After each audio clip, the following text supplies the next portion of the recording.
You skip breakfast. By 11 a.m. you can't think straight. By 1 p.m. you're standing in front of the fridge eating something you don't even want, just to make the feeling stop. That's not weakness. That's not a lack of discipline. That's a survival system doing exactly what it evolved to do. Because your body has no idea it's 2026. As far as your biology is concerned, every missed meal might be the start of a famine. And for most of human history, it was. Think about how strange your relationship with food actually is compared to almost every human who ever lived before you. You can order a meal from your phone and have it arrive in 20 minutes. You can walk into a store at midnight and find more calories than an entire ancient village saw in a week. And yet, your body still panics over a skipped lunch, still obsesses over the next meal, still hoards fat the second it gets the chance. Here's the thing almost nobody tells you about hunger. It's not really about food. It's about information. Every time you eat less than your body expects, it's not just noticing calories. It's asking a much older question. Is a shortage coming? For roughly 2 million years, that question actually mattered. Food wasn't sitting on a shelf, available whenever you wanted it. Anthropologists who study modern hunter-gatherer groups, like the Hadza in Tanzania, have documented how unpredictable that food supply really was, and likely always has been. Some seasons brought abundance. Others brought weeks of scarcity where entire groups survived on whatever roots and small game they could find. Researchers studying the Kung-san of the Kalahari in the mid-20th century recorded similar swings. Good months where food was plentiful, and lean months where calorie intake dropped sharply for weeks at a time. That kind of unpredictability wasn't the exception. Across most of human evolutionary history, it was closer to the rule. A body that stored fat efficiently during the good stretches made it through the bad ones. A body that burned through everything immediately did not. Archaeologists can actually see evidence of these lean periods written into ancient skeletons. When a growing child goes through a period of malnutrition, bone growth briefly stops, then resumes, leaving behind a faint line inside the bone called a Harris line. Skeletons from across the ancient world are full of them, physical proof that periods of real hunger were common enough to leave a permanent mark on the body, generation after generation. So evolution didn't build you a furnace that just burns whatever you feed it. It built you an insurance system. And insurance systems don't relax just because things are fine right now. They're built to prepare for the worst case, permanently. In the 1960s, a geneticist named James Neal noticed something strange while studying populations that had recently gained access to modern food supplies. Some groups gained weight rapidly and developed high rates of diabetes almost immediately, far faster than others exposed to the same diet. His explanation became known as the thrifty gene hypothesis. Generations of feast and famine cycles, he proposed, had selected for bodies that hoard fat aggressively the moment food becomes available. Not because those bodies are broken, because those bodies remember. The problem is, the environment changed far faster than the biology could keep up. We went from unpredictable food to food on every corner within a few generations. Your hormones never got the memo. You can actually watch this survival system activate in real time, and one of the clearest examples came from an experiment nobody could ethically run today. In 1944, physiologist Ansel Keys recruited 36 healthy young men for what became known as the Minnesota Starvation Experiment.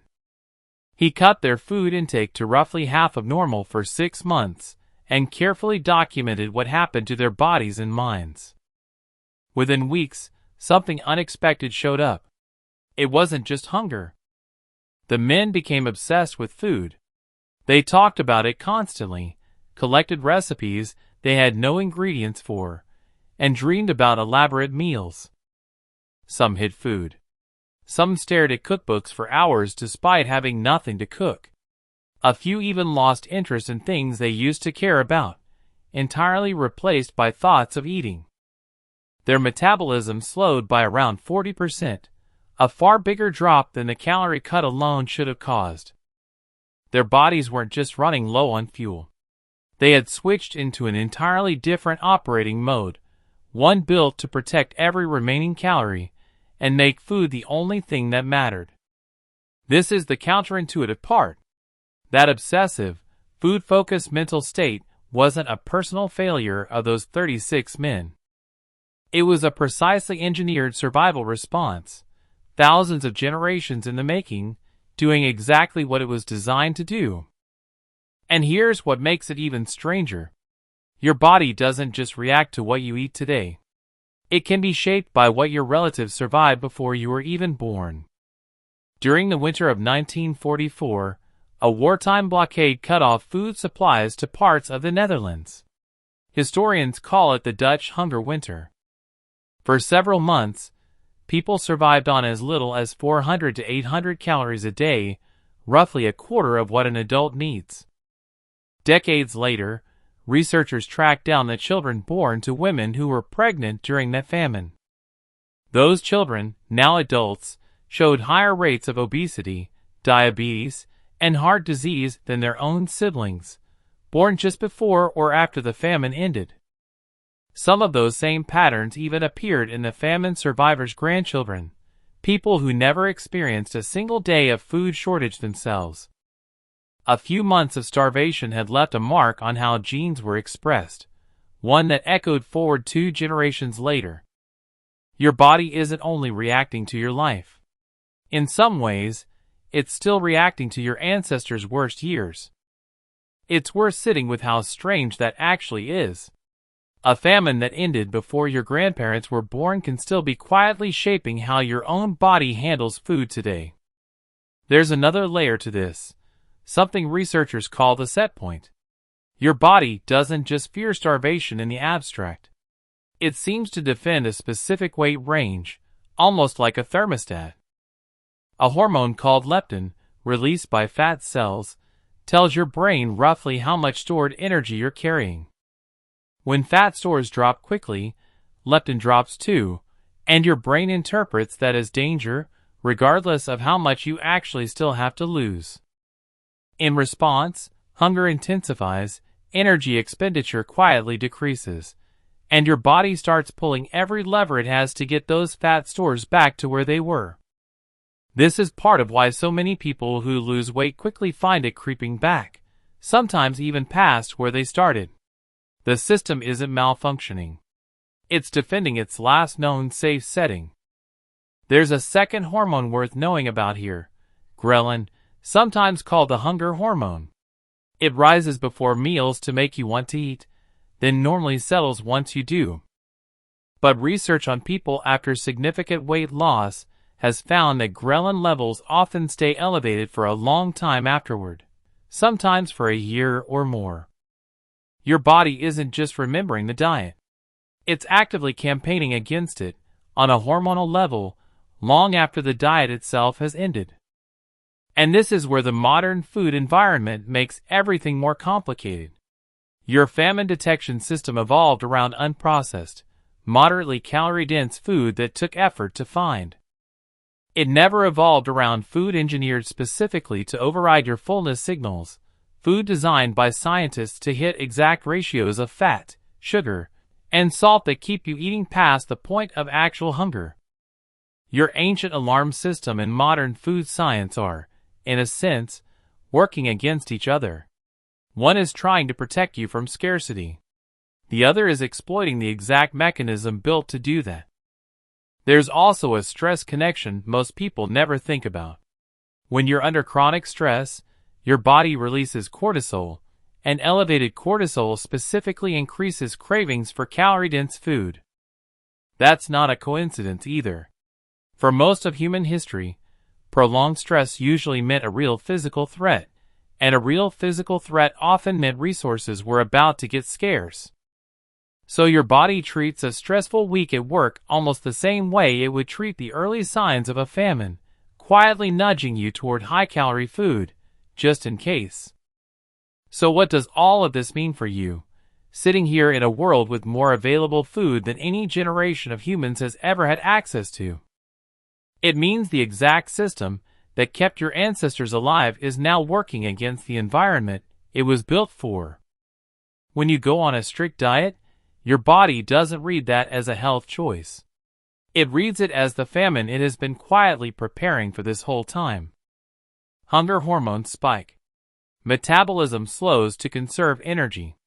Food thoughts start intruding constantly, almost exactly like they did for those 36 men in Minnesota in 1944. This is a major reason extreme restriction so often fails long term. Not because people lack willpower, but because they're fighting a mechanism built over millions of years specifically to win that fight. It's not you against food. It's you against a survival system that has no way of knowing the shortage isn't real. This is also part of why researchers who study sustainable weight change tend to favor slower, smaller adjustments over dramatic cuts. A gradual change is less likely to trip the famine alarm in the first place. Managing stress and sleep matters here too, not as a vague wellness tip, but because both directly influence the same hormonal system that decides whether your body thinks a shortage is coming. None of this means the system can't be worked with. It means it has to be worked with, instead of fought head-on. It's worth noticing how much of the diet industry is built on ignoring exactly this. Extreme plans get sold as discipline problems, when the science suggests they're often biology problems instead. The people who struggle most with strict restriction aren't usually the ones with the least willpower.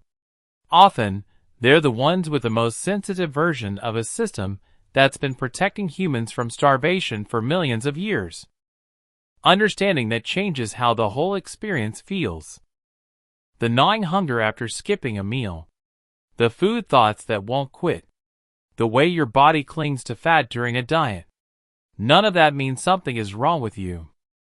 It means something is working exactly as designed, just inside a world that design never anticipated. So here's the question we're sitting with. How many of the things you've been calling a lack of self-control are actually just ancient survival software, still running a program built for a famine that ended thousands of years ago? Comment below, what's the one food craving you can never seem to out-discipline? I genuinely want to know if it lines up with any of this.